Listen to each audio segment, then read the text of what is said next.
Assalamualaikum warahmatullahi wabarakatuh. Kami Romo Muda, sebelumnya perkenalkan nama saya Dr. Budi. Nama saya Dinda Rizky Maharani. Nama saya Kirana Julion. Saya Tatan. Jadi kami akan melaksanakan tugas akhir semester.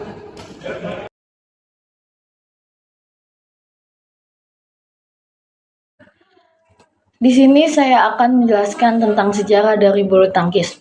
Olahraga bulu tangkis berakar dari permainan yang dimainkan di Tiongkok kuno sekitar 2000 tahun yang lalu, yang dikenal sebagai Tizianzi, di mana para pemain menggunakan kaki mereka untuk menjaga kok tetap di udara tanpa menggunakan tangan.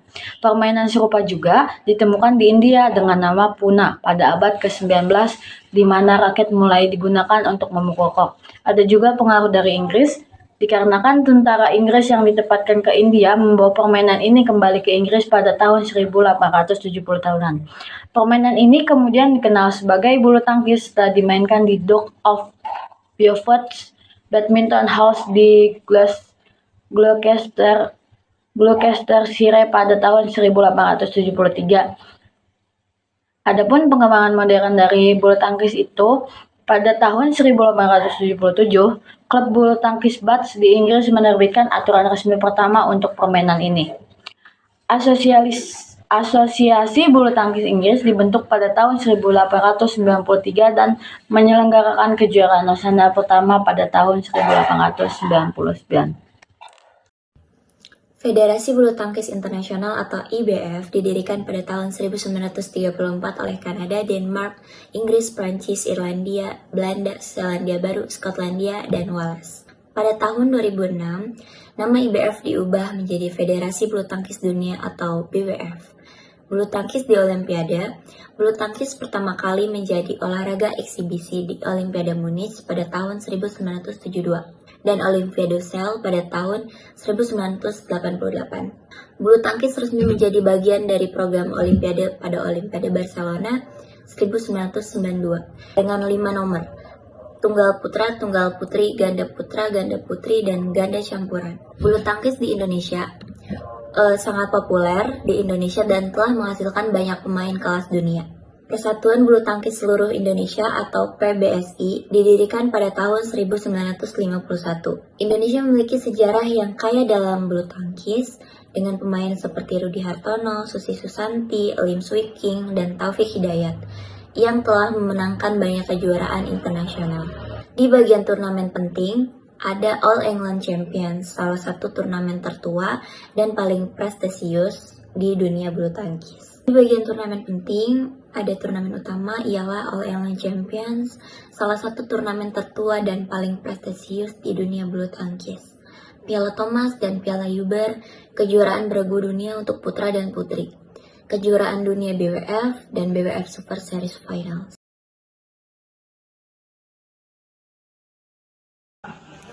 Pada teknik servis tersebut, posisi kaki kanan di depan dan kaki kiri di belakang dan berat badan berada pada kaki bagian depan karena posisi tubuh agak condong sedikit ke depan dan melakukan servis dengan akurasi ayunan tangan dan lepasnya kok.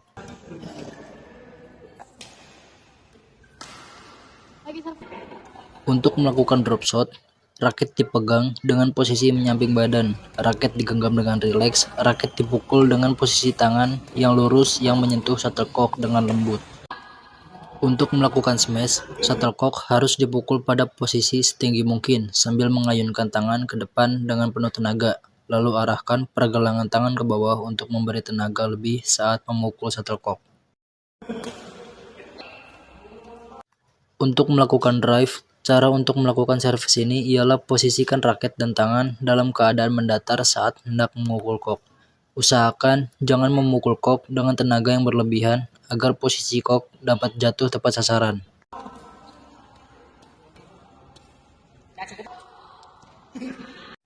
Untuk menghasilkan pukulan netting yang tipis, maka pemain harus konsentrasi dengan baik sehingga saat memukul bola sedapat mungkin posisi bola masih di atas atau jarak dengan bibir net masih tipis dan sedikit melibatkan otot besar atau mengurangi tenaga untuk memukul.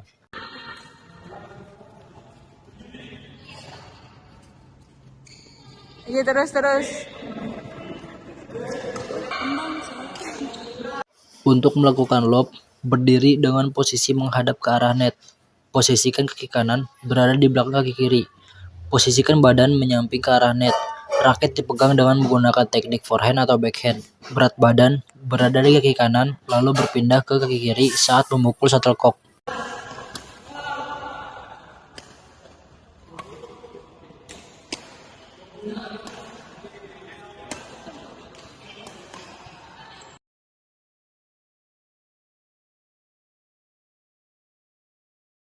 Baik, di sini saya akan menyebutkan peraturan-peraturan dalam permainan badminton.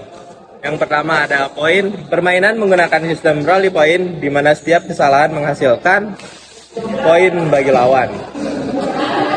Selanjutnya ada jumlah set, biasanya dimainkan dalam 3 set. Dengan pemenang adalah yang pertama mencapai 21 poin di setiap set. Selanjutnya ada deuce. Jika skor mencapai 20-20, permainan dilanjutkan hingga salah satu pemain menang dengan selisih 2 poin sampai maksimal 30 poin. Selanjutnya ada di bagian servis. Yang pertama, posisi servis. Servis dilakukan dari area servis kanan jika skor server genap dan dari kiri jika ganjil. Tinggi servis, shuttlecock harus dipukul di bawah pinggang server. Selanjutnya ada arah servis, harus diarahkan diagonal ke area servis lawan. Selanjutnya ada kesalahan servis.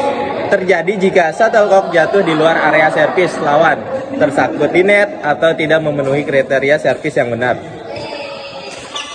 Selanjutnya pada bagian permainan, permulaan, pemenang undian dapat memilih untuk servis terlebih dahulu atau sisi lapangan.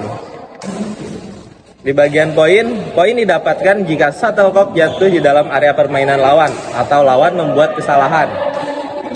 Lalu ada kesalahan umum, shuttlecock jatuh di luar batas lapangan, mengenai net dan tidak melampaui net, menyentuh tubuh pemain atau menyentuh lantai sebelum dipukul. Pada aturan ganda, yang pertama, posisi pemain. Pada awal servis, kedua pemain berada dalam area servis masing-masing. Setelah servis, pemain bebas bergerak di seluruh lapangan. Selanjutnya ada servis ganda, hanya satu pemain yang dapat menerima servis. Jika pasangan penerima yang lain memukul shuttlecock, tim penerima kehilangan poin. Selanjutnya ada rotasi, pemain berganti posisi setiap kali mereka memenangkan poin saat menjadi server. Selanjutnya ada bagian kesalahan teknis. Shuttlecock tidak boleh dipukul 2 kali secara berturut-turut oleh pemain yang sama. Net, pemain tidak boleh menyentuh net dengan raket atau tubuh mereka. Selanjutnya blocking, shuttlecock tidak boleh dipukul sebelum melintasi net, kecuali dalam kasus tertentu dalam peraturan. Yang terakhir ada aturan tambahan. Waktu istirahat 60 detik diberikan saat salah satu pemain mencapai 11 poin dan 120 detik antara set. Penggantian shuttlecock hanya boleh dilakukan dengan persetujuan wasit. Peringatan dan penalti, pemain bisa diberikan peringatan penalti poin atau didiskualifikasi. Oke, baik, sekian peraturan dalam permainan badminton.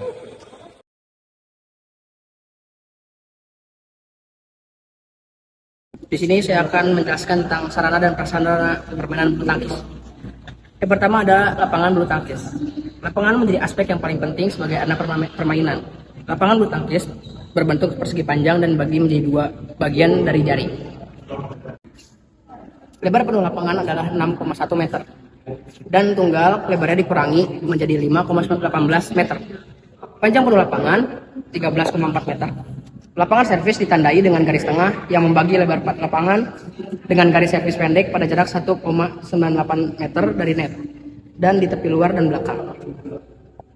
Pada nomor ganda, lapangan servis juga ditandai dengan panjang garis servis yaitu 0,76 meter dari batas belakang.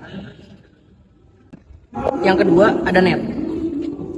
Jaring pemisah atau net merupakan hal penunjang yang tak kalah penting.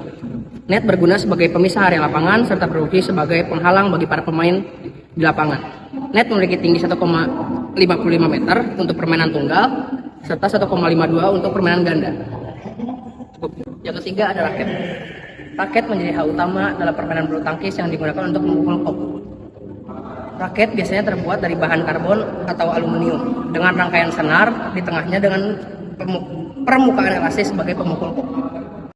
Yang keempat ada kok. Kok atau dalam bahasa Inggris disebut shuttlecock merupakan faktor utama dalam permainan ini. Kok dalam permainan bulu tangkis dibuat dari bola gabus kecil serta bulu unggas. Kok memainkan peran utama dalam permainan ini sebagai benda yang digunakan untuk memperoleh poin. Yang kelima ada seragam pemain. Seragam pemain sebagai hal penunjang juga diperlukan apalagi dalam kompetisi resmi. Biasanya seragam kedua tim dibedakan warna dan coraknya dengan set nama pemain beserta nama tim dari bagian belakang. Ya, itulah tadi 5 sarana dan prasarana permainan bulu tangkis. Jika sudah terpenuhi maka kamu bisa memainkan olahraga ini dengan benar dan menyenangkan.